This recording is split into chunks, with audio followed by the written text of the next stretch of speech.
అతన్ని చెత్త కొట్టడమే కాకుండా అతని నోట్లో మూత్ర విసర్జన చేసి మొత్తం ఈ తిరుపతి హైవేకి తీసుకొచ్చి అత్యంత దారుణంగా కొట్టినటువంటి పరిస్థితిలో అక్కడ హర్షవర్ధన్ అని చెప్పి ఒక అతను వైసీపీ నాయకుడు ఆ రోజు ఉన్నటువంటి పరిస్థితి.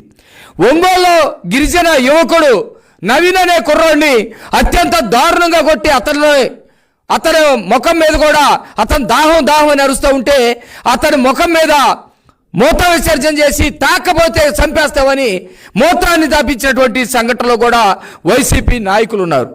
స్వయాన ఎవరైతే అనంతబాబు ఉన్నాడో సుబ్రహ్మణ్యం అతని కారు డ్రైవరు అతన్ని దారుణంగా కొట్టి చంపి మర్మాయాలన్నీ కూడా కుల్లబరిసి ఆ చనిపోయినటువంటి బాడీని కారులో డోర్ డెలివరీ చేసి అతన్ని నేనే చంపానని చెప్పేసి స్వయంగా చెప్పినటువంటి అనంతబాబు వైసీపీకి సంబంధించినటువంటి ఎమ్మెల్సీ.